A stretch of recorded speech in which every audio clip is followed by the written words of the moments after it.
So in his last 6 games, Cade Cunningham is averaging 23 points a game, and the biggest thing is that his three-pointer has been nuts, where he's been shooting over 50% in that time span. His three has been pretty up and down this season. Of course, there was that thing before the year where they were adjusting his jump shot, trying to make his release point a little higher.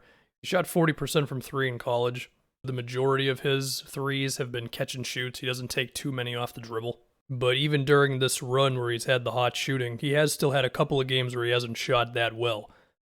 Again, not super concerned because I think there's a lot of good evidence with him as a shooter, but I can't ignore it either.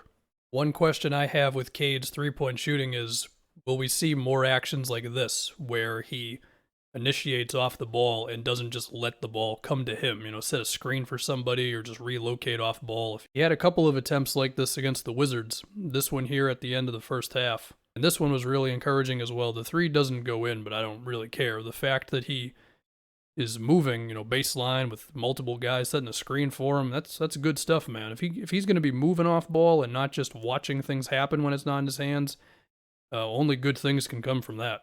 I also am starting to feel good about his free throw attempts. In his last 3 games, he's attempted at least 4 free throws.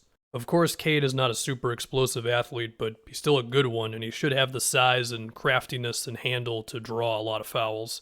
I think an encouraging stat is that while for the season he's averaging about 3 shots a game in the restricted area, in his last 6 games, that's closer to 6.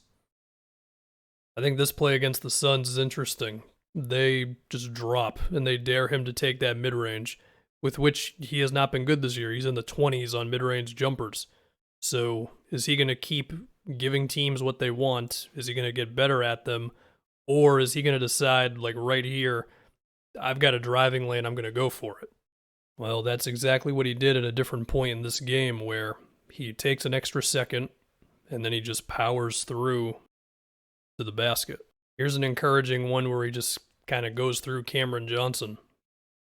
For the season, he's shooting 53% at the rim, but that number has been going up as the year has gone on, and I think that's going to continue. And I'm saying that because he's been able to get to his spots this season. He just hasn't made some pretty makeable layups. And again, I think he will get better at using his size to finish. There is evidence he's already starting to get to that stuff, but he also does have these moments where Raul Neto is switched onto him, it's a mismatch, and he just kind of bails him out with a floater. As for Cade's playmaking, I think this Phoenix game kind of told the whole story. I mean, here you have a really good possession where he gets Mikal Bridges on his back and freezes DeAndre Ayton for a moment, and then he gets it to Isaiah Stewart. But then you've got this one where he attempts the entry pass to Isaiah Stewart, and it really never had a chance. For the season, he's at 4.5 assists to 4 turnovers.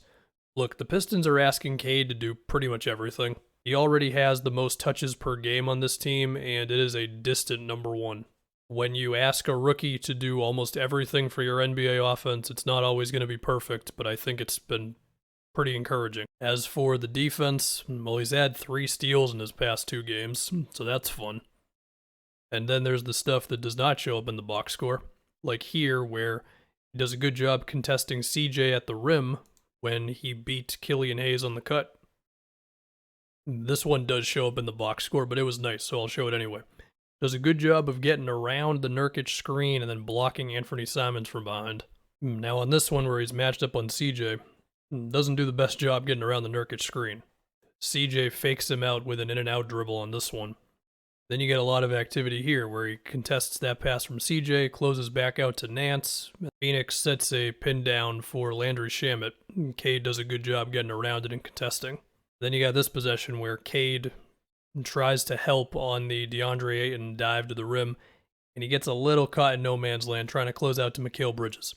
And to be fair, it's tough to do this against Chris Paul, and it wasn't like he was super off, but, my gut with Cade is that he's going to be good on defense, if he's not already. I mean, he's got the size, he's got the willingness, clearly, to play defense. As for the team around Cade, they've been asking Saddiq Bey to do more than just be a catch-and-shoot guy this season. The results have not been great.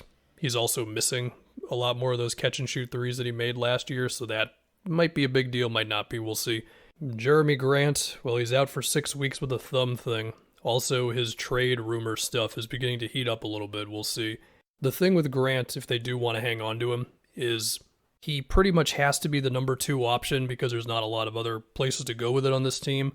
I think ideally there would be another guy next to Cade who could score to take a little bit of pressure off of Grant so he could be a little more consistent.